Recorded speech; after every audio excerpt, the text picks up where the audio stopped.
tal? Buenos días a todos. Muchas gracias por acompañarnos en este diálogo, cuarto diálogo, como parte de este seminario que hemos organizado en honor a Carlos Iván de Gregori. Este diálogo se llama Nuestros hondos y mortales desencuentros, memorias, ciudadanía y derechos. Vamos a tener con nosotros a Charles Walker, a Ponciano del Pino y a José Carlos Agüero. Y antes de empezar, yo solamente quisiera recordar unas palabras de Carlos Iván.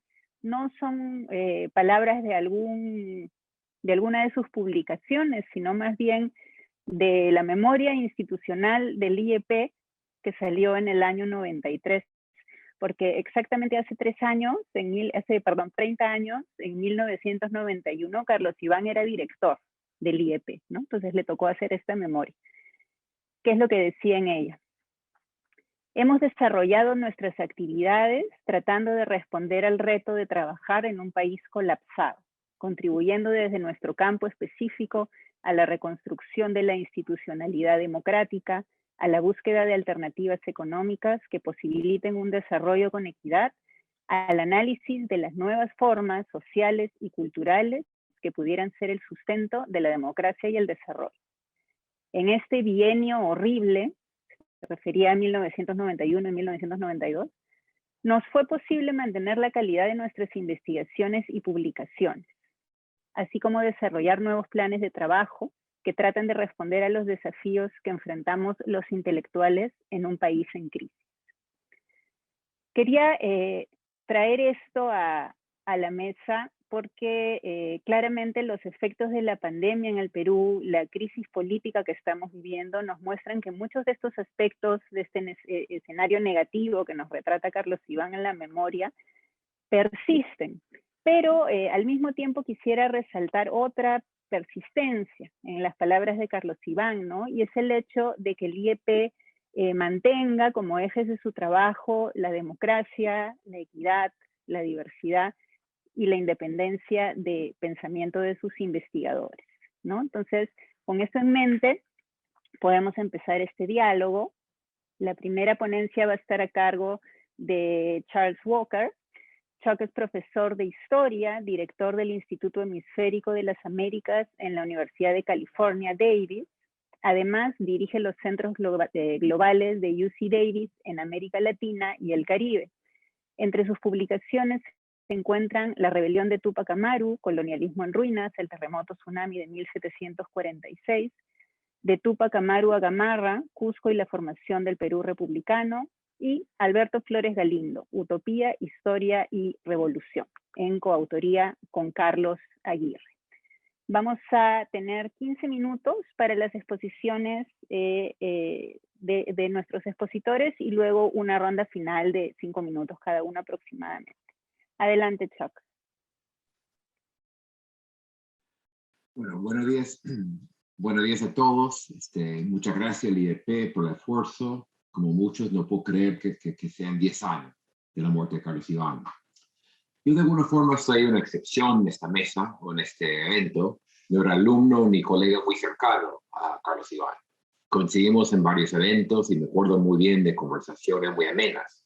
Creo que se alegraba que no le pide consejos, contactos o pretendía tener conversaciones muy académicas, como hacían muchos paisanos a llegar a Lima y buscar al gran Carlos Iván.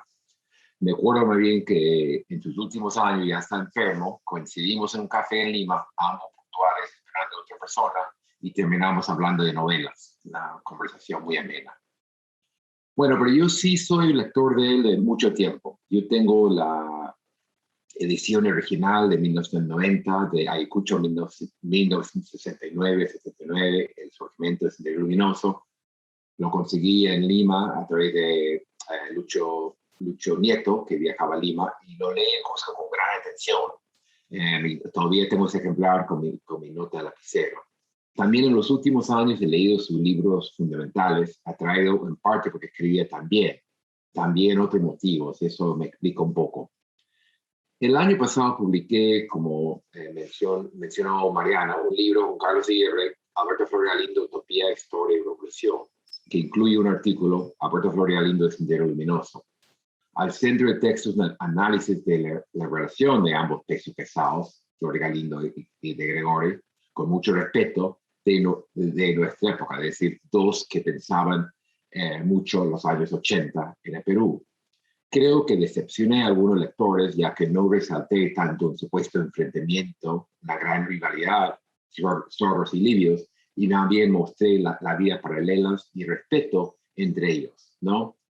Carlos Iván dio su opinión muy crítica de Buscando un Inca, pero también su gran aprecio por la agonía de José Carlos Mariátegui y de otro libro de Flor Galindo. Flor Galindo murió hace mucho tiempo, y su respeto por Carlos Iván y también sus discrepancias con su concepto de la moralidad eran evidentes, ¿no?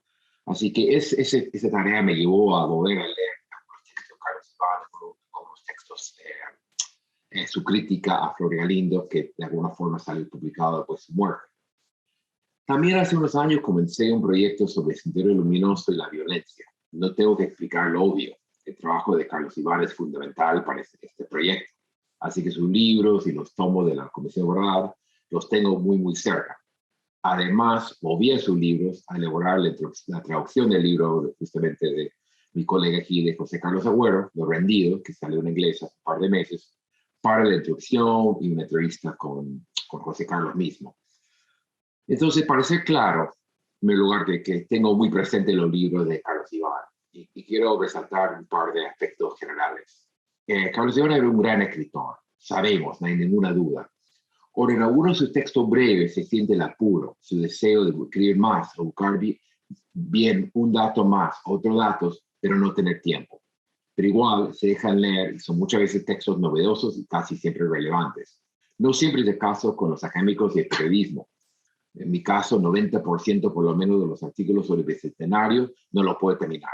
Pero en el caso de Carlos Iván, como periodista, de esos textos cortos que eran a veces una especie de prefacio a sus obras mayores, que son importantes y todavía tienen mucha relevancia.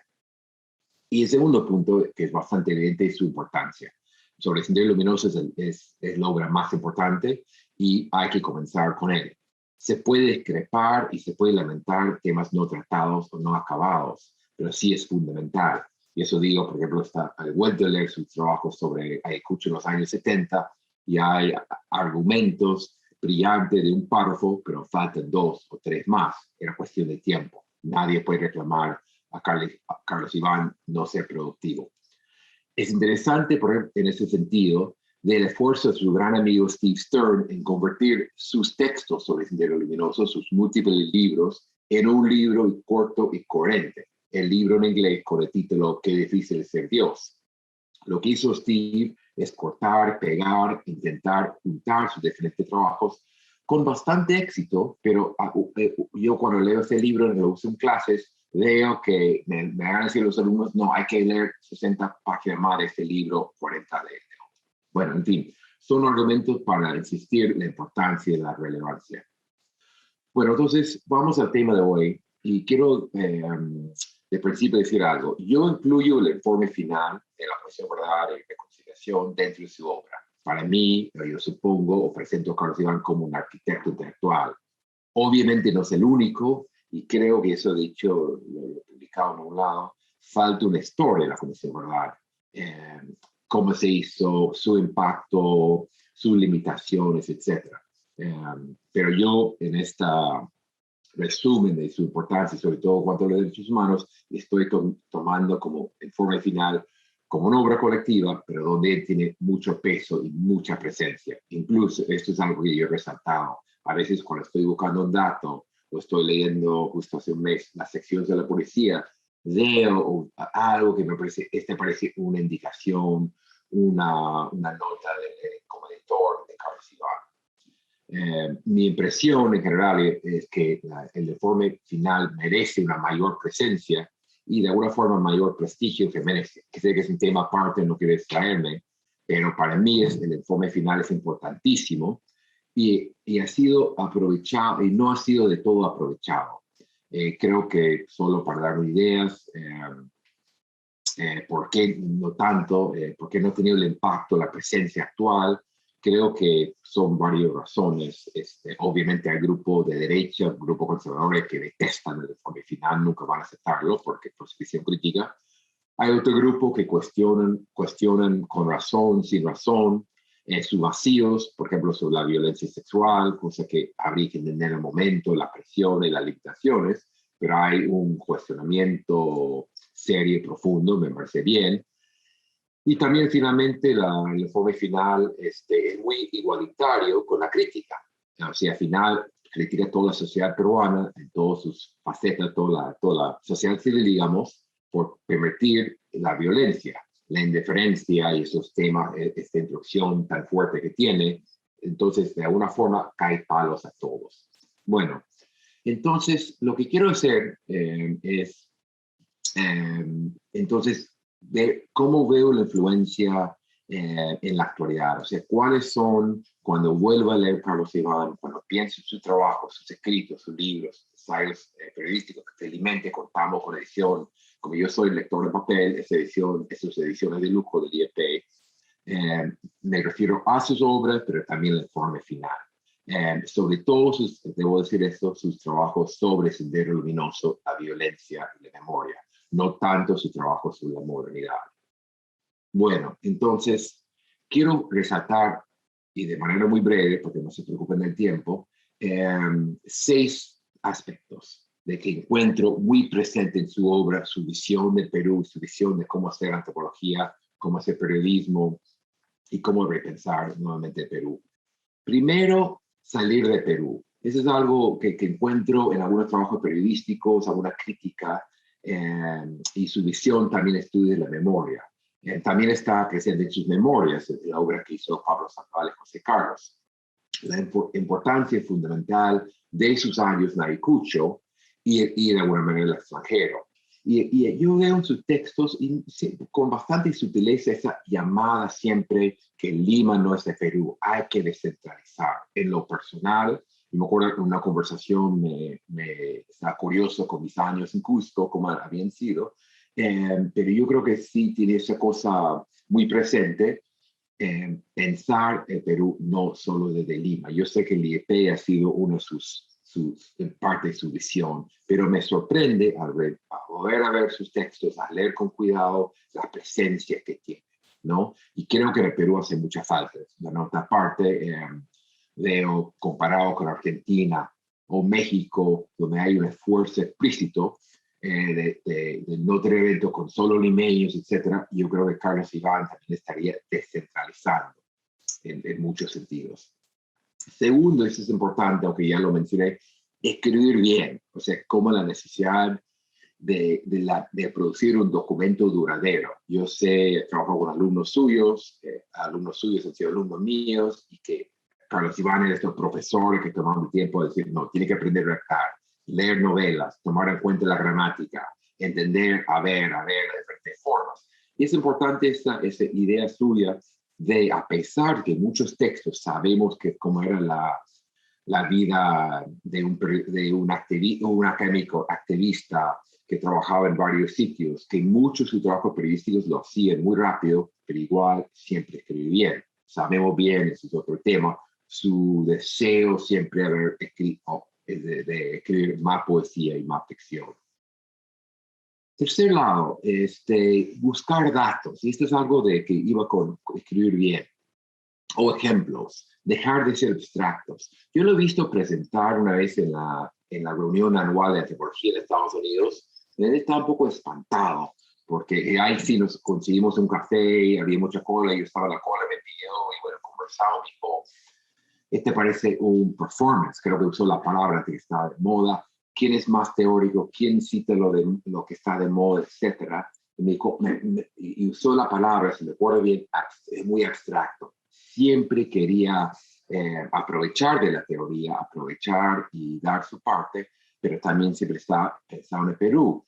Y con eso, como buen periodista, buscaba los ejemplos, o sea, un dato, un ejemplo, humanizar, etcétera. Y creo que esto está muy presente en el informe final. O sea, dejar de generalizar y sino poner ejemplos para entender, en este caso, las tragedias y los silencios de los años 80. Creo que buen trabajo de un buen historia intelectual de Carlos Iván, que hace mucha falta, tendría que trabajar eso, su forma de redactar, su insistencia en escribir bien y su visión del mundo y el papel de las ciencias sociales.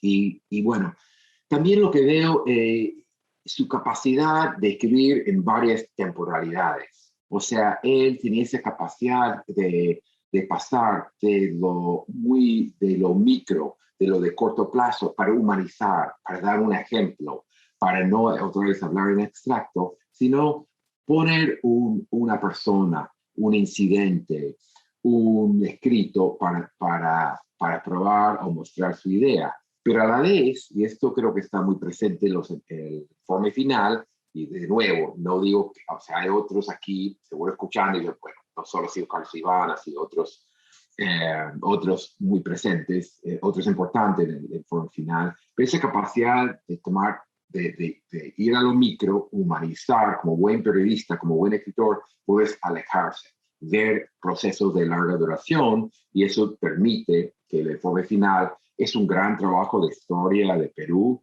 desde 80, yo diría de los 70 hasta hoy en día.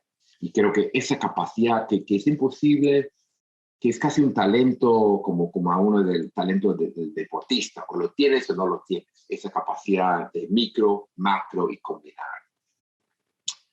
Y finalmente, y esto es lo más importante, en realidad este iba a ser el eje central, pero quería, digamos, presentar esos otros aspectos.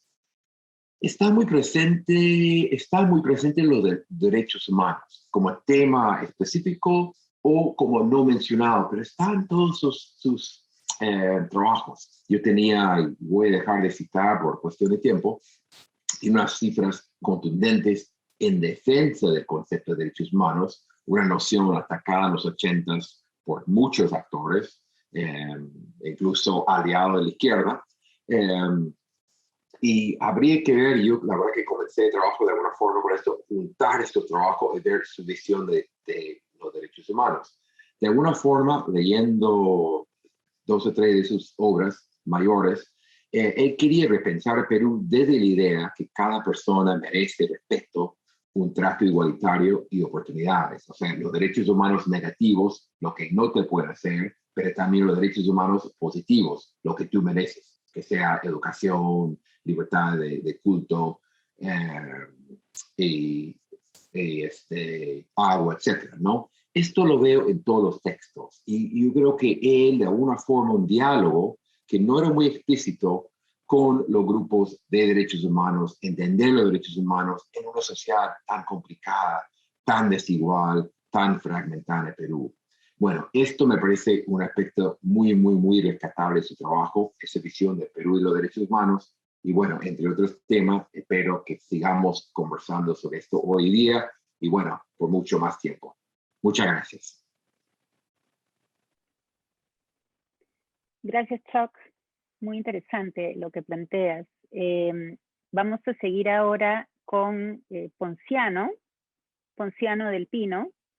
Ponciano es historiador, es profesor y director del Magíster en Historia de América Latina de la Universidad Diego Portales, en Santiago de Chile. Su último libro se titula En nombre del gobierno, El Perú y Uchurajay, un siglo de política campesina, publicado en 2017. Y actualmente está escribiendo el libro El Perú y Uchurajay, actualmente viene escribiendo el libro Guerra y cotidianidad en el Perú de 1980. Tienes 15 minutos, Ponciano, gracias. Ok. Gracias, Mariana. Debo ser honesto, desde el momento en que Raúl Asensio me escribió sobre el coloquio, he ido pensando qué compartir con ustedes esta mañana respecto a el trabajo, las obras de Carlos Iván de Gregori. Y ser honesto en el sentido de que es desafiante lo que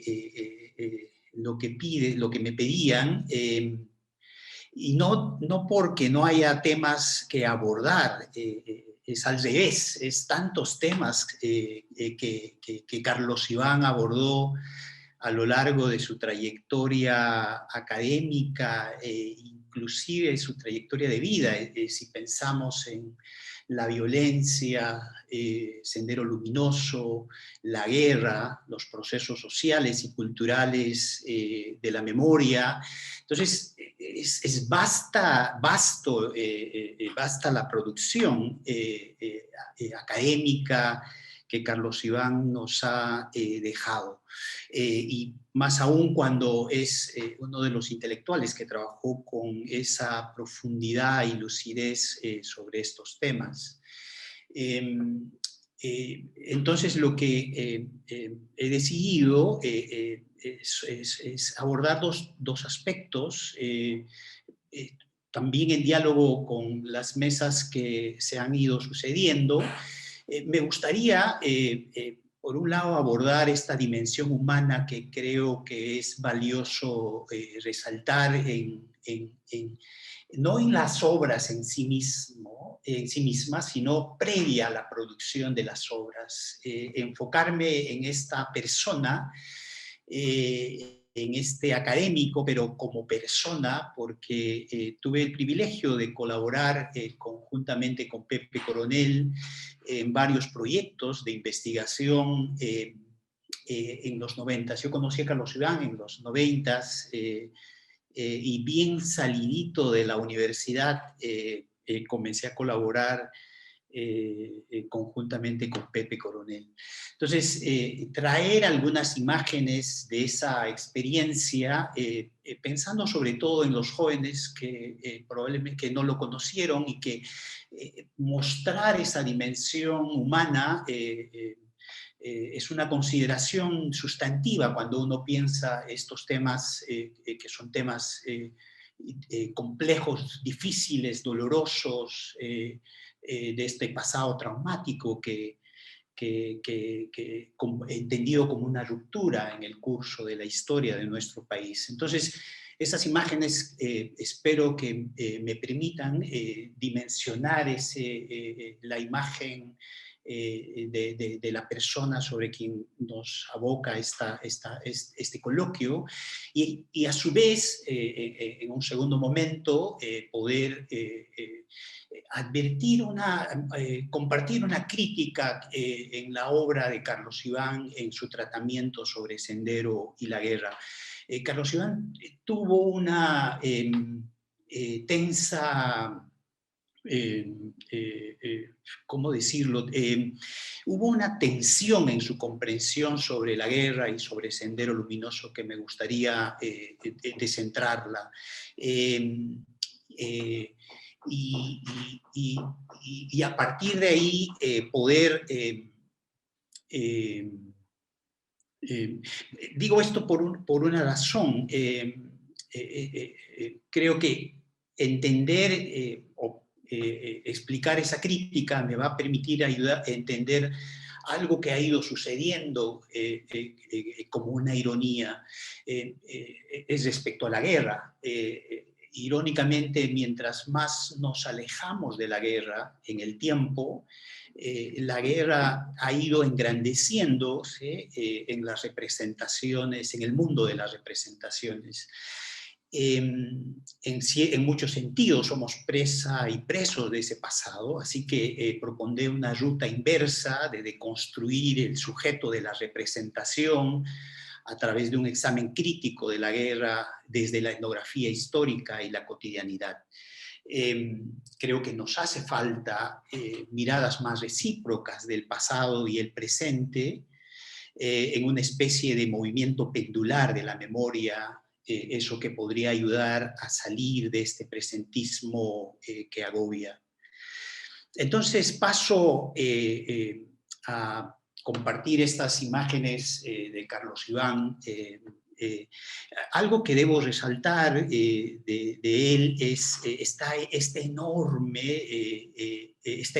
curiosidad que él tenía como académico y también como persona, ese interés por saber, por conocer, por comprender pero a su vez por estar ahí, por estar en el lugar. Y sobre esa idea quisiera compartir estas dos imágenes de este Carlos Iván, a quien conocí en estos proyectos juntamente con Pepe Coronel. Era hacia creo que en el 97, entre el 95 y 97 tuvimos un proyecto sobre gobiernos locales, etnicidad y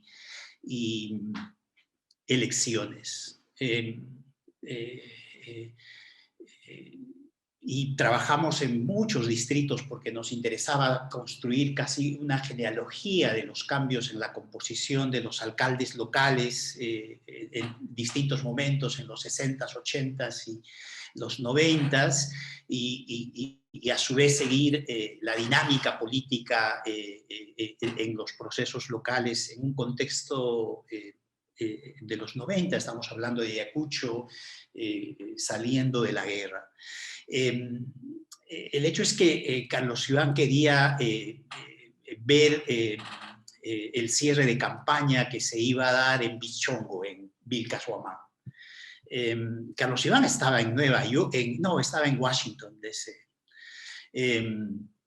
Él entonces tenía que viajar esa noche y para poder llegar tenía que tomar el vuelo Lima-Ayacucho esa misma madrugada, pero había que estar en Bichongo antes de mediodía para poder ver el cierre de campaña.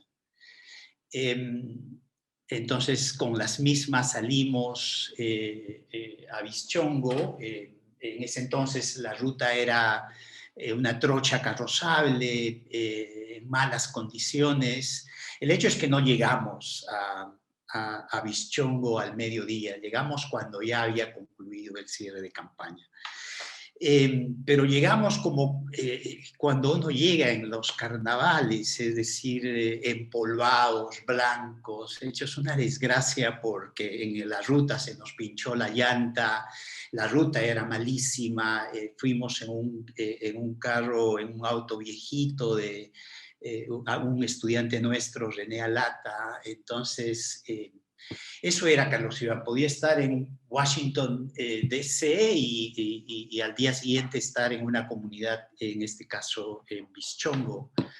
En la segunda mitad, esta es la segunda imagen que quiero compartir, en la segunda mitad de los 90, desde mediados de los 90, con amigos, con Pepe Coronel, con Víctor Belleza, con Norma Hinojosa, Inostroza, y acompañamos los procesos de retorno de las comunidades en las alturas de Huanta y La Mar.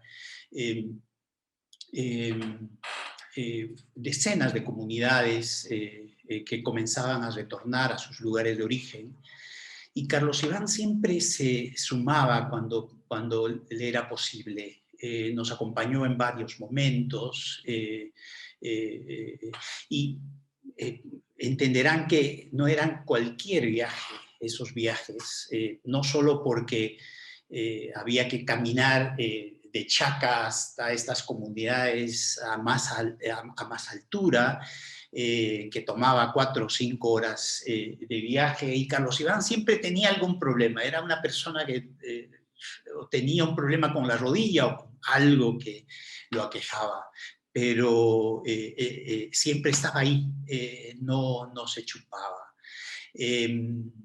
Y a su vez teníamos que pasar noches y bajo esas circunstancias era pasar noches en locales que nos acondicionaban de manera bien precaria porque eran poblaciones que recién volvían, pero lo notable de todo eso era por un lado esa precariedad, pero por otro lado todo ese espíritu, esa fuerza, esa voluntad que veíamos en estas poblaciones por reconstruir sus vidas, sus comunidades. Entonces, el estar ahí es tan significativo porque estamos hablando de las poblaciones más golpeadas por la guerra, arrasadas totalmente, tanto de Sendero como de las Fuerzas Armadas, poblaciones que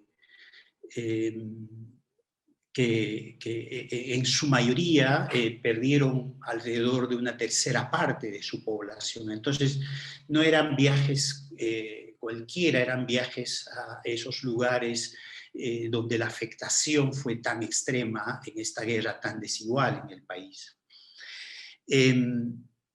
Digo esto para recordarlo y llamar la atención sobre la enorme curiosidad académica y la sensibilidad humana que lo movía a Carlos Iván.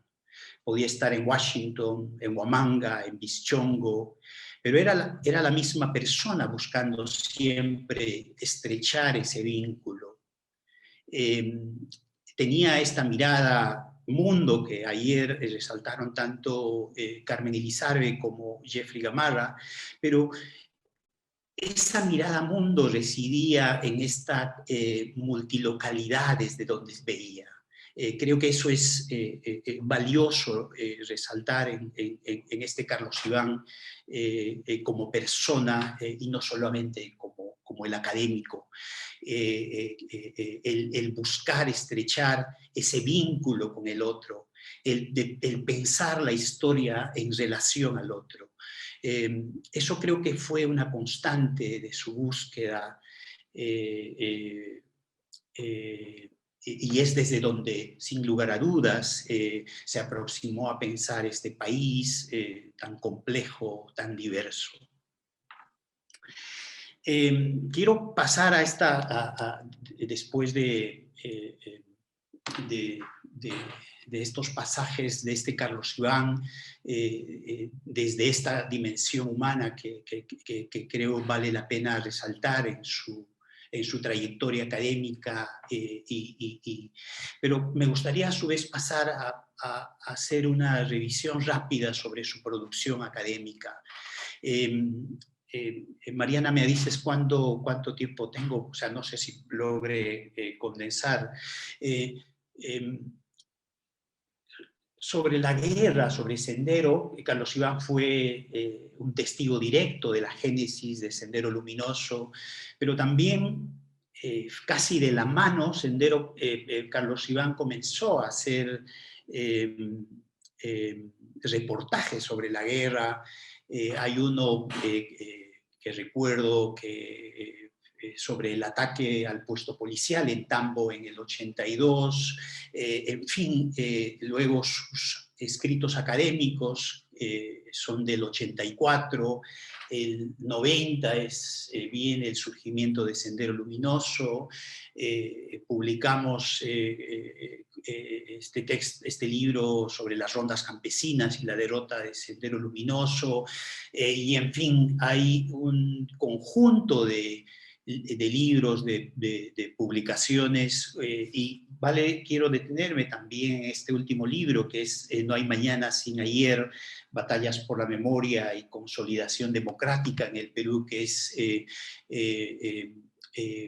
un proyecto último que él tuvo en colaboración siempre de la mano de jóvenes académicos, estudiantes, algunos de ellos, Tamia Portugal, Gabriel Salazar, Renzo Aroni. Esa era una constante en Carlos Iván, este vínculo igualmente con jóvenes, especialmente de universidades públicas, que creo que vale resaltar en este coloquio. Esa vasta producción para Carlos Iván Sendero y la guerra fueron temas que no dejaron de inquietarlo, temas no del todo comprendidos. En el libro Qué difícil ser Dios, él hace explícito que Sendero para él y para la producción académica sigue siendo este objeto opaco y elusivo, citándolo, esquivo a la comprensión cabal. Y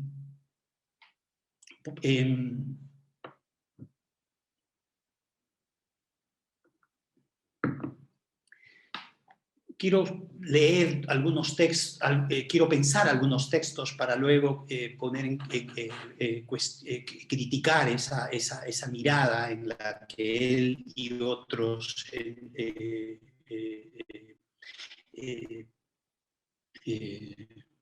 hicieron eso respecto a los estudios sobre Sendero y la guerra. Cuando pensamos el libro del surgimiento, al analizar este movimiento,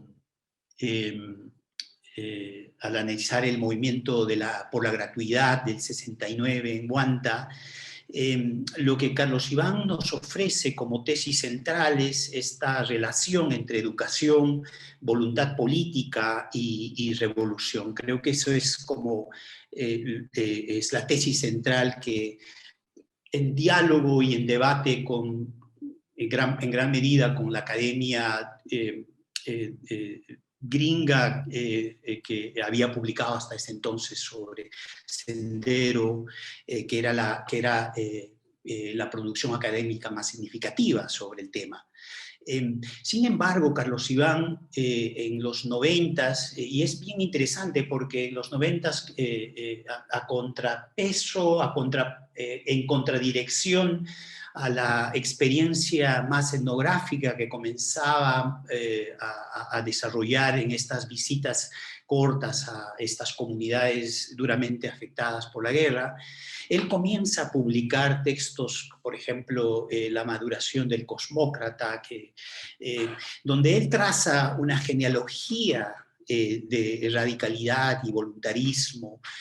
A Carlos Iván le inquietaba cómo esta estrella enana, como él decía, había sido capaz de dar el salto con tan reducido número de combatientes. Para Carlos Iván, la eficacia discursiva de Guzmán era la que cohesionaba al partido en la lucha, creando esta comunidad de discurso con militantes dispuestos a todo. En el análisis, ese es el análisis que predomina del poder del discurso y de la amalgama ideológica leninista y maoísta. De hecho, sin esa radicalidad vanguardista no se entiende estos sueños revolucionarios. Sin embargo, el gran problema es en proyectar la guerra desde este componente ideológico.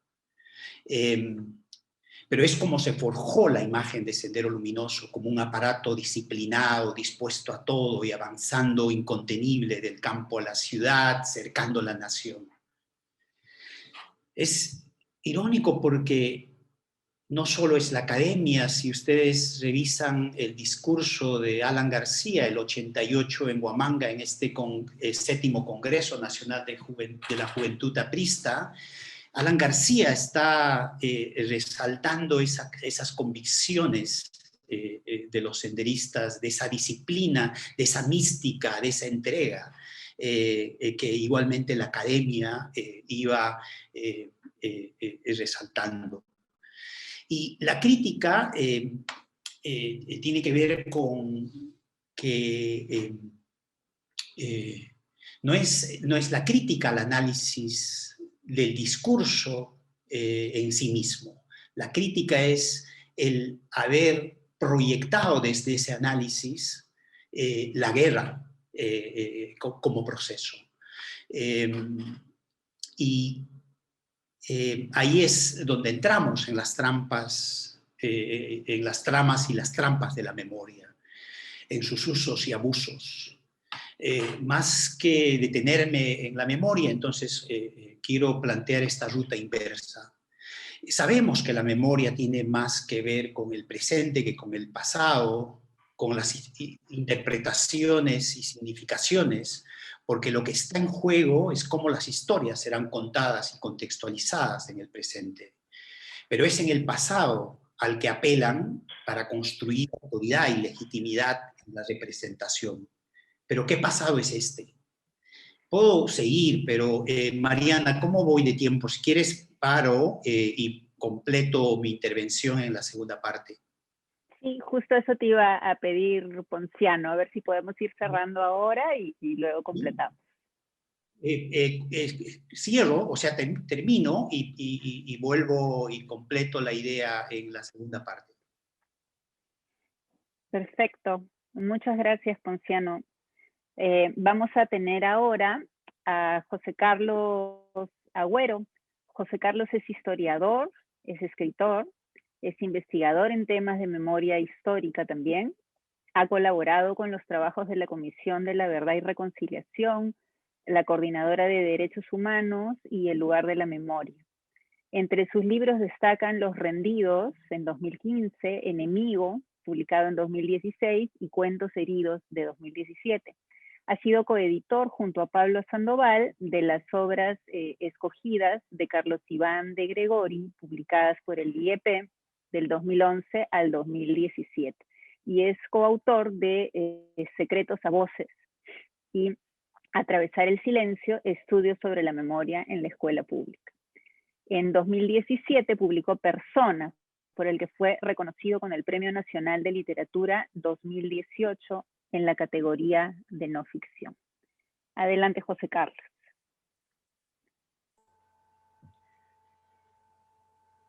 Buenos días a todos. Un gusto participar con amigos tan queridos en este compartir con el recuerdo y el presente de Carlos Iván de Gregori. Gracias también al IEP por la invitación, pero sobre todo por la organización de este evento. Un poco en consonancia a la intervención de Chuck Walker y también al recuerdo personal de Ponciano, a la entrega de estas dos imágenes de su experiencia como investigador joven con Carlos Iván. Yo quiero hacer algo parecido para pensar de qué manera Carlos Iván de Gregori era un brillante intelectual, era también, como ha dicho Chuck, un buen periodista, un gran escritor, alguien muy comprometido con el presente, que fue incorporando de manera gradual, pero cada vez más sólida, un componente de lo mejor del liberalismo, digamos, la doctrina de los derechos humanos en su hacer, algo que no era muy común desde la izquierda, y cómo todo eso termina finalmente plasmándose en su aporte fundamental en la Comisión de la Verdad y Reconciliación. Digamos, acá hay un par de cosas que a mí me gustaría resaltar y lo voy a contar a partir de un evento, y es primero que se concebía a sí mismo como un ciudadano, por lo tanto, un ciudadano que interviene en el espacio público para intentar generar mejores condiciones para los demás, para conseguir bienestar y para luchar por los derechos humanos. Y para hacerlo lo hacía poniendo las armas que estaban a su disposición, que son las de su experiencia profesional, sobre todo. El 15 de septiembre del 2008, Carlos Iván acudió a una de las sesiones del juicio oral a Alberto Fujimori en su calidad de experto en temas contrasubversivos. Este juicio, está de más decir, era muy importante, ha sido, es muy importante en la historia contemporánea de nuestro país, y participar en él era muy complicado. Llevarlo a cabo era muy complicado para todos los que estaban involucrados, para los abogados, para los organismos de derechos humanos, para las organizaciones de afectados por la violencia, y también para los profesionales que eran convocados en su calidad de expertos para dar sus pericias. Muy curioso porque yo fui a esa audiencia en calidad público.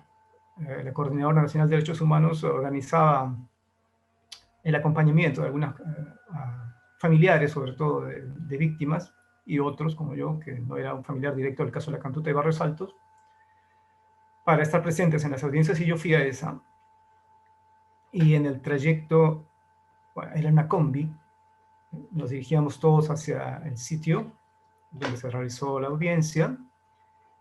Y mientras los abogados y sus asistentes estaban en la parte delantera de la combi, básicamente en un momento de distensión, muy contentos. La verdad es que ellos no es que no fueran muy responsables, eran tremendamente responsables, pero estaban mucho más acostumbrados a esta situación. Básicamente estaban bromeando y divirtiéndose. Al fondo, sentado en la parte trasera de la combi, iba Carlos Iván de Gregori, y yo estaba a su lado, digamos. No éramos amigos, nos conocíamos. Digamos, teníamos aprecio, pero no éramos amigos. Hemos sido amigos mucho después. En ese momento nos conocíamos.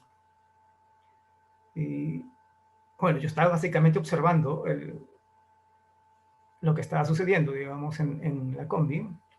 Y Custer.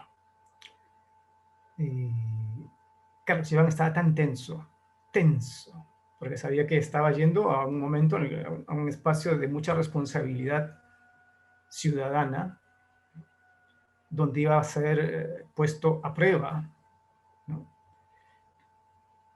Donde no podía fallar, tenía que aportar con todo lo que tuviera a su disposición, su experiencia personal, sus conocimientos, su inteligencia, su capacidad de argumentación, a lograr los objetivos.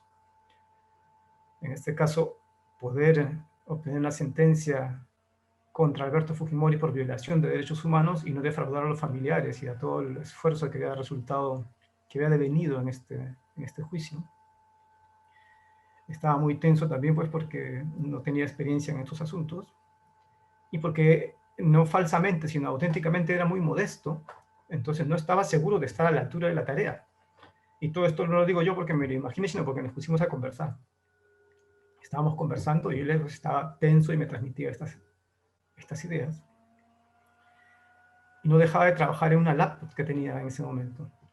Mientras los demás estaban distendiéndose y preparándose, imagino, con esta distensión para afrontar el momento de la audiencia, Carlos Iván seguía trabajando, preparando su presentación hasta el último momento antes de entrar, antes de llegar al lugar, intentando mejorar su presentación. Me hizo, de hecho, alguna pregunta sobre un tema de comités de autodefensa, ahora que han vuelto a estar de moda, y qué beneficios habían recibido hasta ese momento. Lo que pasa es que por casualidades del destino habíamos intercambiado hace unos meses información sobre eso, y él lo recordó y me dijo, ¿te acuerdas de cuántos eran los que había? Y yo la verdad no me acordaba. En fin, pero luego como que se dio cuenta de que no se podía más, o sea, más ya no se puede, falta poco, el carro avanza, ya va a acabarse todo, y cerró y me dijo, bueno, me empezó a preguntar cosas más personales. Él sabía que estaba investigando en esa época la historia del diario de Marca, que él había sido uno de los directores. Fue así que nos conocimos, cuando yo le hice una entrevista por el periódico, y pasó a preocuparse por eso. Vamos a conversar de tu trabajo. Así llegamos y se produce la audiencia. Y la audiencia, lo que quiero resaltar de la audiencia, que dura 4 horas y algo, es tremendo, es primero el coraje. Él sabía que lo que se venía iba a ser muy difícil y muy incómodo y muy cuesta arriba, por el ataque que iba a recibir de parte de los abogados de la parte acusatoria, de la defensa legal de Alberto Fujimori, del abogado Nakazaki, y que además no significaba un ataque personal, sino que era la oportunidad de Nakazaki y de todo lo que representaba en ese momento la defensa de Fujimori para desacreditar el informe de la Comisión de la Verdad, teniendo a un comisionado en una audiencia pública, en una audiencia judicial, para hacerle preguntas sobre lo que el informe había ido presentando como conclusiones.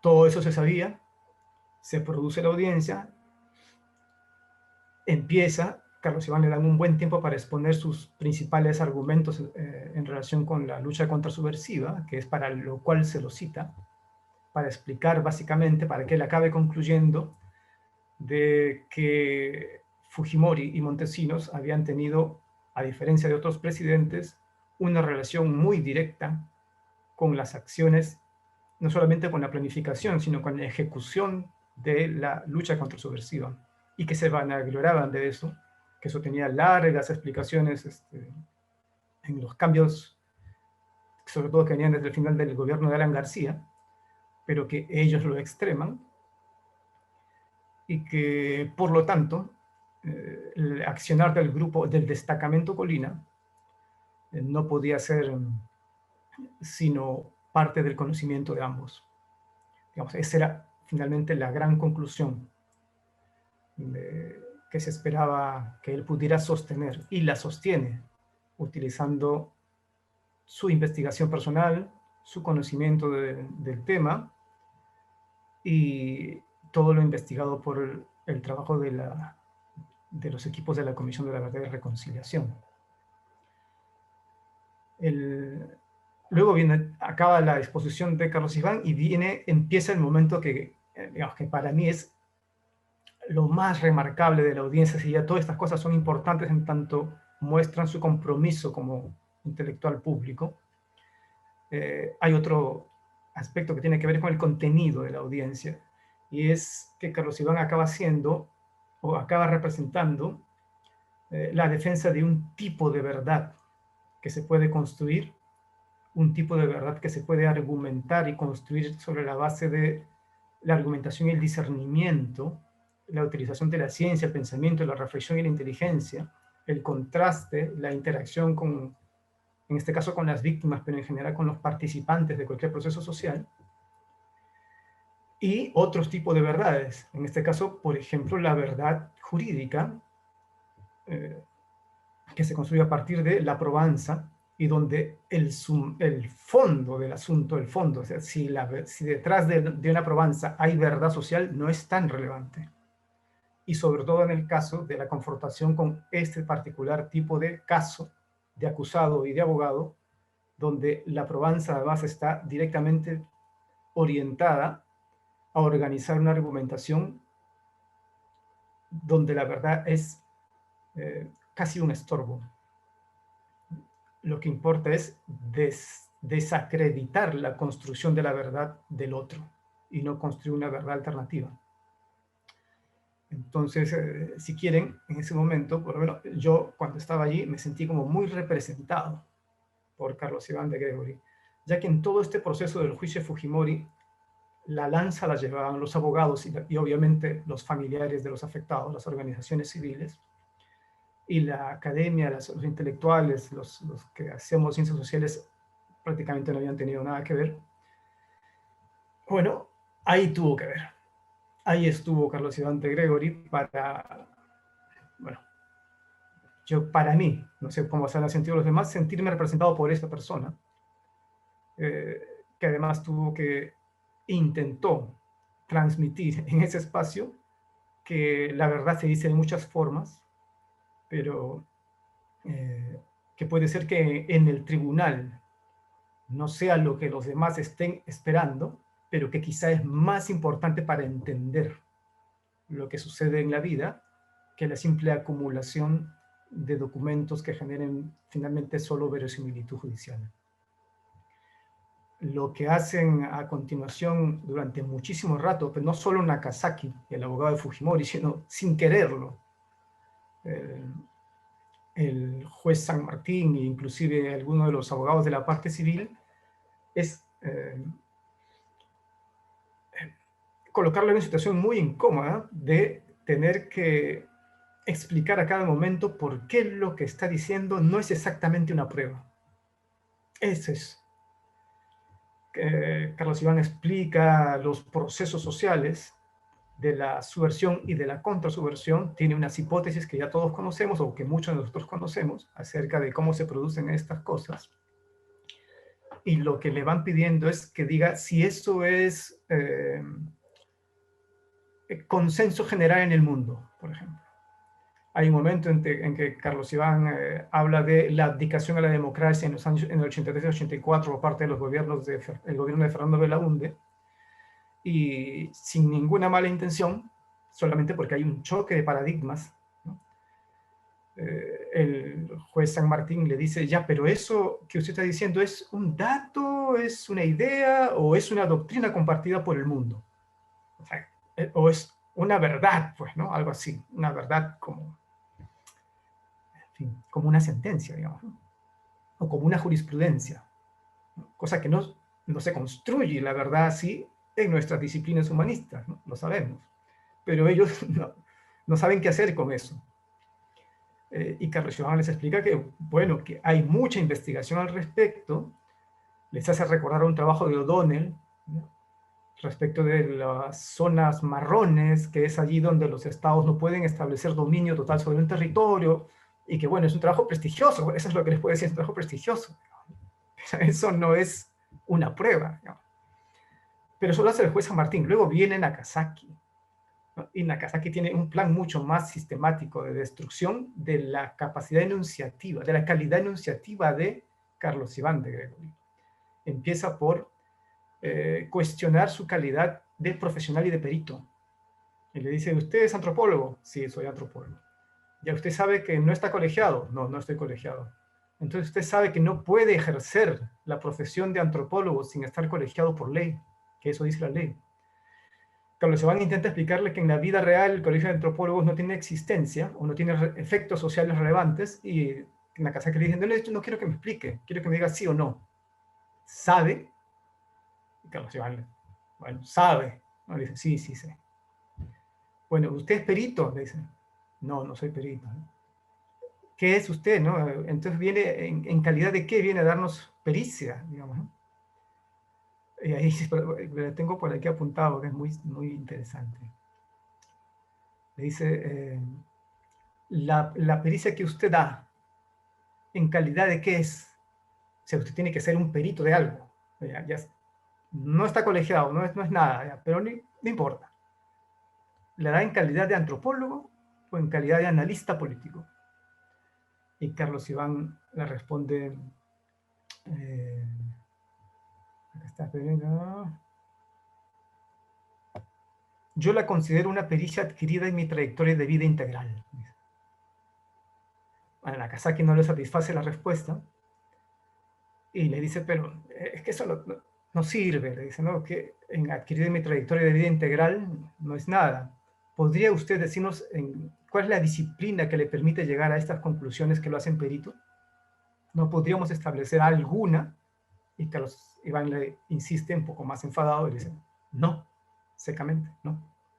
Y continúa diciendo, perito integral, o más bien, persona integral que a lo largo de su vida ha ido adquiriendo esta pericia. Nagasaki continúa, o sea, la verdad que no tiene pierde para entender este choque de paradigmas, más allá de la malicia que hay en la intervención del abogado, que finalmente hace su trabajo, y es además un buen abogado para Fujimori, ¿no? Pero más allá de la malicia, hay un evidente choque de paradigmas acerca de cómo se concibe la construcción social de la realidad y sobre todo las maneras en las cuales entendemos la verdad y su función social. Luego viene un fuerte ataque a la metodología de construcción de los conocimientos. Entonces Nagasaki le dice, nosotros los abogados construimos la verdad a partir de la teoría de la prueba. ¿Me podría usted decir cómo construye su verdad usted? O más bien la comisión de la verdad, porque lo que le importa a Nagasaki, ya sabemos, es atacar a Carlos Iván, ganar el juicio y destruir la comisión de la verdad. Porque la comisión de la verdad aparece como el gran elemento acusatorio de Alberto Fujimori y de su grupo de poder. Y bueno, Carlos Iván le intenta dar una explicación acerca de la verdad. Empieza por recordar y rendir un homenaje al aporte de Salomón Lerner como filósofo y sus reflexiones en torno de justamente la verdad. Nagasaki lo interrumpe y le dice, bueno, eso no nos importa. sea, díganos cuál es la metodología para construir eso, si tienen algo parecido a lo que nosotros tenemos como la teoría de la prueba. Carlos Iván le vuelve a recordar, ¿no?, que la verdad es perfectible, que se construye en un diálogo con las voces de las víctimas, que tiene un contenido ético muy fuerte en este caso, en el caso de la Convención de la Verdad, que la voz de las víctimas es un eje central, que hay un riesgo en construir así, de hecho, la argumentación, porque puede acabar reduciendo a la víctima justamente solamente a eso y perdiéndose otros aspectos de su agencia, por decirlo así, pero que lo que hay es una intervención multidisciplinar donde lo participativo es muy importante y que eso lo que hace es construir argumentación.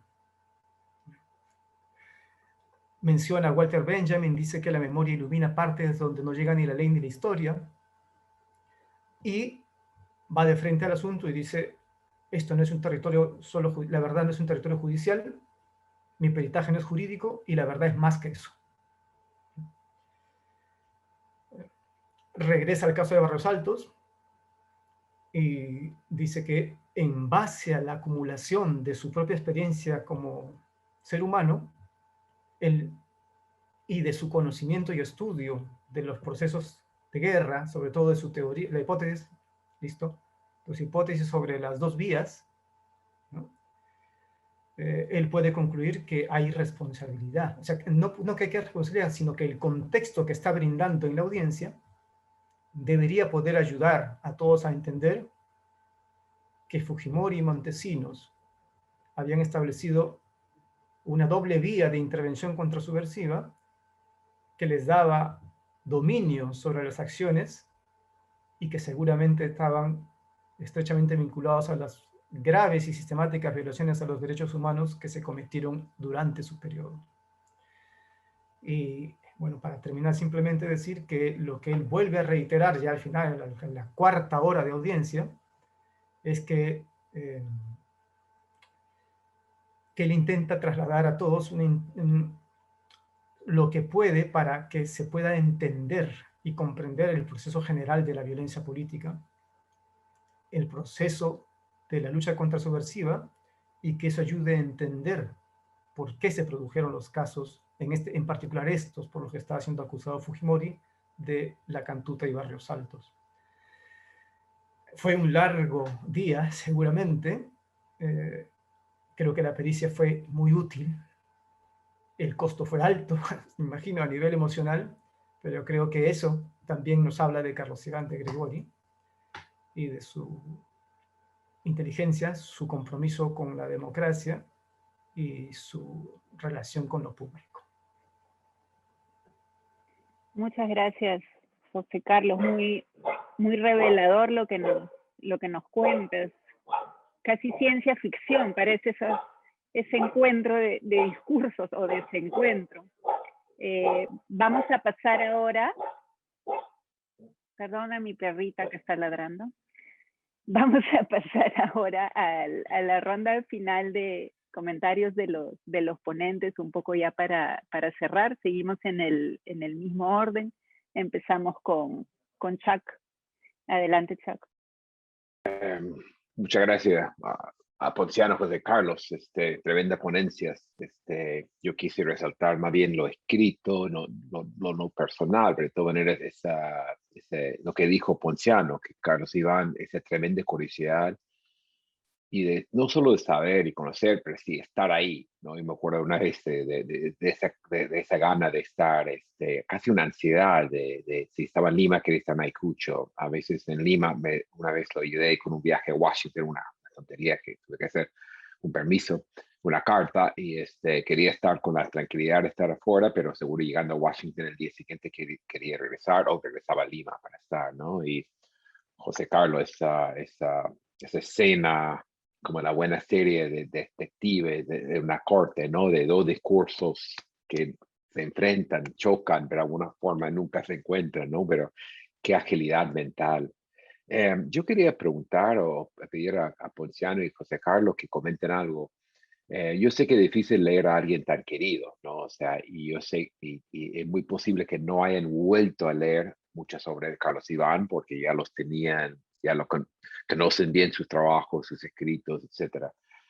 pero yo quería preguntarle cuál es su, al leer Carlos Iván, no sé, 10 años después, para usar el título del evento, ¿qué, qué, qué, qué vacío se encuentra? O sea, ¿qué faltaba? ¿Qué sobraba? Ya sabemos su inteligencia y su capacidad de redactar, ¿no? Eh, yo encontré ahora una cosa que no dije, bueno, es que esa capacidad, él sabía que escribía a corto plazo, a veces en un contexto político muy específico, pero sabía a la vez resumir para un público más amplio. O sea, no tenía o sea, no tenía que haber estado en ese momento y recordar quién era el Ministerio de Justicia o quién era tal evento, sino daba una visión más amplia. Y eso me sorprendió.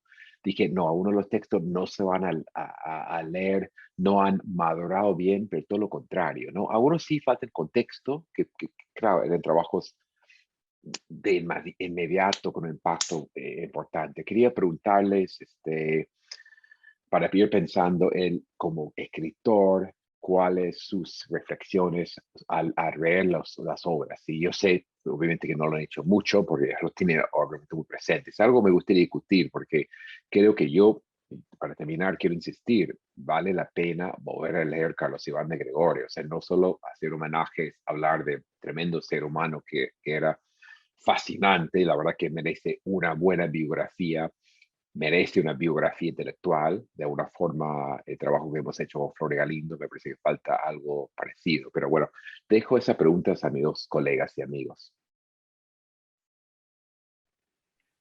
Gracias, Chuck. Ponciano.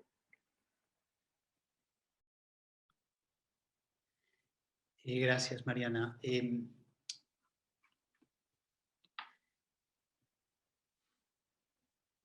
Tal vez en diálogo con la pregunta de Chuck,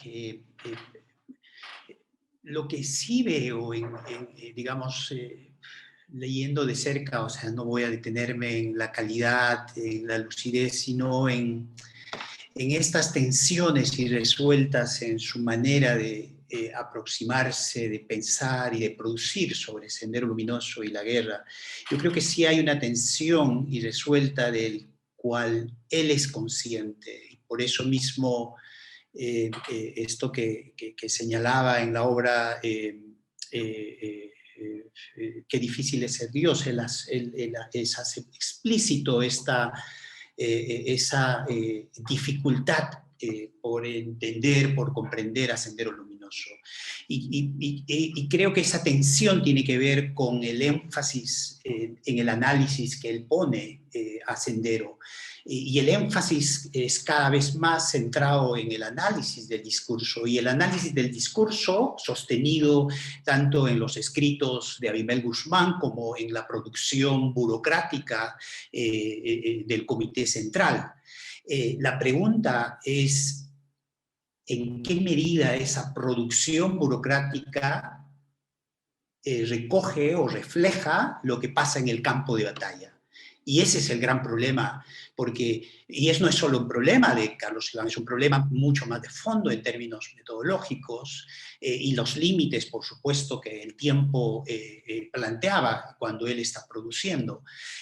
O sea, no es un problema del análisis en sí, o sea, no es que estoy cuestionando el análisis de discurso que hay que hacer, pero tenemos que complejizar el análisis del discurso con esa multiplicidad de otras fuentes, muchísimo trabajo etnográfico, que es lo que necesitamos, este diálogo, esta dialéctica entre presente y pasado, que es, creo que, algo urgente, y la necesidad de mayor investigación sobre lo que fue esta guerra.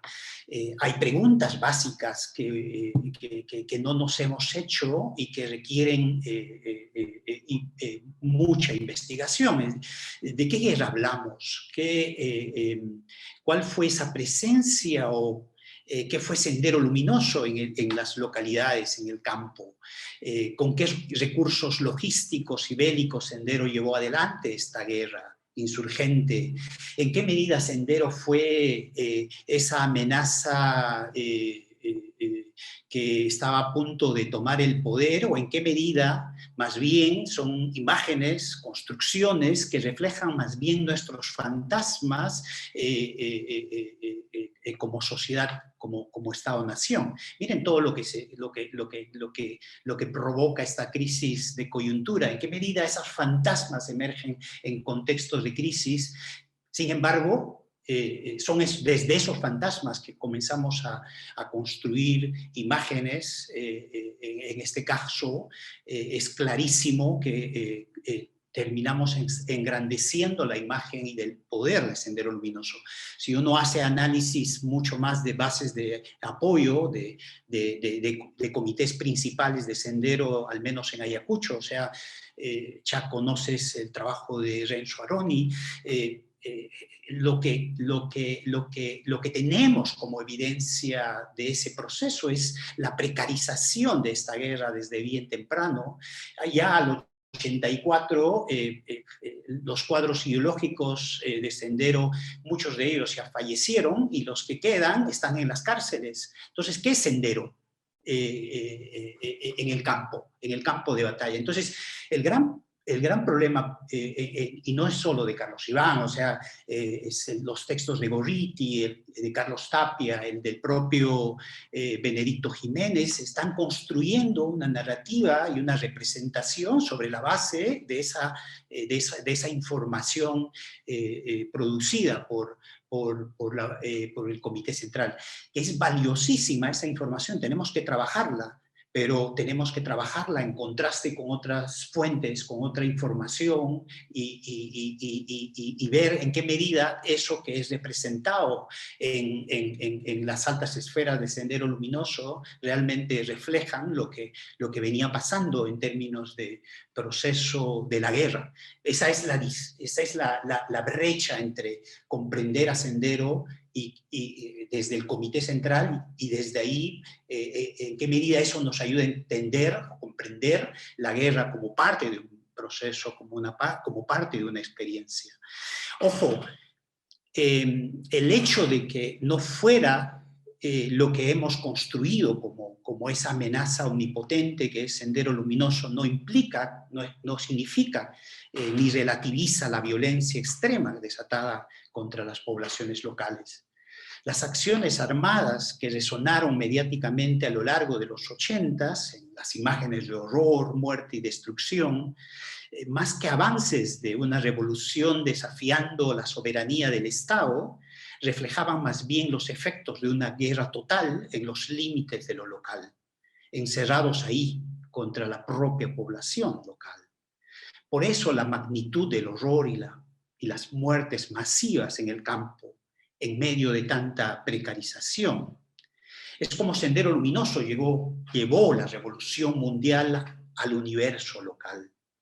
Estamos frente a una guerra precaria y bien localista, encerrada en los límites de lo local y sin mayor horizonte ni capacidad de acumulación de fuerzas.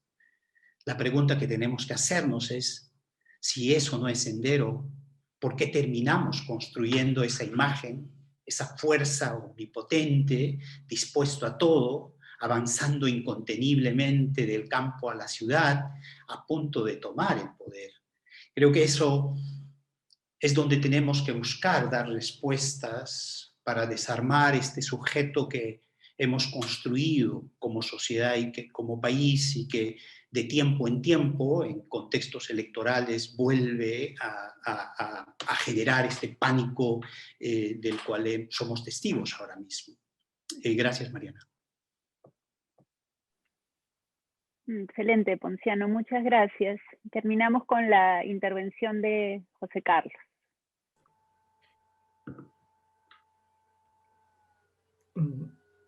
Reaccionando a la sugerencia de Chuck, creo que se me ocurren muchas, la verdad, muchas cosas con las cuales entrar en diálogo creativo a partir de la obra de Carlos Iván. Por lo mismo que ya se ha dicho antes, es muy amplio, ha abarcado bastante, y por lo menos en este tema, en el tema en el cual la mesa está sobre todo centrada, tendré que coincidir con lo que Ponciano acaba de mencionar. Hay una tendencia muy larga que hasta ahora creo que es la predominante para digamos, que explica los procesos de violencia, el proceso de conflicto armado interno, pero también, usando como fuente principal y por lo tanto proyectando una explicación de ella a partir de los discursos, y que los procesos locales, los procesos urbanos, otras dimensiones como las culturas políticas, el universo simbólico, no están adecuadamente ocupando un lugar en la explicación, y por lo tanto lo que tenemos son buenas primeras hipótesis, pero que deben ser enriquecidas con la investigación desde la más monográfico hasta el etnográfico, hasta el archivo. Y posiblemente, como dice ya Ponciano, Sendero no es exactamente pues, una proyección hacia abajo de lo que los informes del Comité Central dicen. Y que en la vida real pues, se parece mucho más a lo que, por ejemplo, los trabajos de Renzo o lo que Lurgio nos cuentan en algunas zonas más alejadas de las zonas rurales, pero también en la zona urbana que aún está muchísimo menos trabajada. Ahora, tampoco es que haya una disociación absoluta. Creo que también hay una dinámica, ¿no? Igual el militante tiene un discurso. Entonces nos falta también conocer esa dimensión simbólica del propio militante, que no es la propia autorrepresentación y construcción de la imagen de Sendero Luminoso, omnipotente y peligroso, ¿no? Primero creo que ahí hay algo que simplemente no alcanzó a trabajar Carlos Iván, que corresponde a esta primera etapa. Otra cosa muy simpática de los trabajos de Carlos Iván, que creo que también es interesante constatar, es que por lo menos quienes conocen sus primeros artículos dedicados al tema, periodísticos, del 82, podrán encontrar que ya ahí está casi que la hipótesis central de varios de sus libros casi explícitamente desarrollada, digamos. La del bloqueo de los procesos de modernización, las juventudes frustradas y el salto hacia adelante que implica la radicalización, lo que explicaría en un primer momento que exista una base social senderista en ese sector, sobre todo en las zonas más pobres. Eso ya está en artículos publicados en el Diario de Marca, el 82 y el 83, y que Carlos Iván va sofisticando y va sosteniendo a lo largo de 20 años. Y no es que esté equivocado, quiero decir que ahí hay algo de impermeable en su posición que tiene que ver, creo, con lo que ya también se mencionó aquí, que él es un rival político de Sendero Luminoso desde los fines de los 70 en la Universidad de Huamanga, que construye esta manera de entenderlo, que me parece muy lúcida además, pero que desde aquí, desde esta suposición de confrontación, de lucha, la mantiene, digamos, la sostiene y la va desarrollando y la va perfeccionando y obviamente la va haciendo mucho más interesante y compleja, pero que a mí me da la impresión por lo menos que a estas alturas a mí no me satisface como explicación, digamos, no por lo menos como la única explicación o la más importante de las explicaciones para entender el proceso de las militancias que se enrolaron en el proceso subversivo a inicios de los 80. Es por ahí. Hay otra cosa, quizá, y es que en las conversaciones que tuvimos con él al final de su vida con Pablo, él mismo era consciente de cuáles cosas había dejado por trabajar. Decía, bueno, hemos trabajado el contexto, hemos trabajado lo que acabo de mencionar. Yo he intentado aportar mi parte, lo que no he podido es acabar de entender a las personas en concreto. Él sentía que sería una enorme agenda por recorrer, lo dice explícitamente, se lamenta de eso, pero sabe que ya la vida no le alcanza. Por otro lado, se da cuenta también que no sé, pero él siente así que hay todo un universo que tiene que ver con la configuración de lo nacional ¿no? Algo que Chuck mencionaba de alguna manera, que tiene que ver con un establecimiento de relaciones, de nuestro vínculo social fundado a partir del menosprecio, digamos, y la desvalorización, y que eso acaba permeando casi todo el país, y que por lo tanto la respuesta para construir una comunidad mejor tendría que ser, si no los derechos humanos dichos así, una contracara a esa manera de despreciarnos de arriba hacia abajo y de abajo hacia arriba. Era como algo que tampoco llegó a ser, y que él entendía como aproximaciones más éticas y filosóficas, que quizá tampoco había tenido ni el tiempo ni la capacidad para involucrarse en ellas más fuertemente. Y por último, en esta audiencia que les mencionaba, se lo rescato porque viene a cuento, y porque lo mencionaba Ponciano hace un momento también. Él hablaba claramente de que una cosa que no habían llegado a hacer sus contemporáneos, él ni nadie, es impulsar, promover un proceso real de desmovilización, desarme y reconciliación. Digamos, ¿no? Que la Comisión de la Verdad había trabajado, verdad, justicia, ¿no? Y reconciliación no había sido realmente un mandato que hubiera incorporado en su trabajo, que él entendía que la desmovilización, el desarme y la reconciliación sí habían podido tener otros procesos en otros países que habían generado que no se instauraran políticas de miedo en las sociedades, como las que, por ejemplo, ahora estamos viviendo, y que se reactualizarán siempre, justamente porque no se ha podido realizar eso con éxito. Excelente, muchas gracias, José Carlos. Muchas gracias a los tres, a Chuck, a Ponciano, a José Carlos. Queda claro que hay bastante tarea, nos han dejado bastante tarea a todos por hacer. Nos despedimos de estos diálogos después de agradecer a los ponentes, y los quiero invitar para volver a las 4 de la tarde, que ya tenemos la última sección de este seminario. Muchas gracias a todos.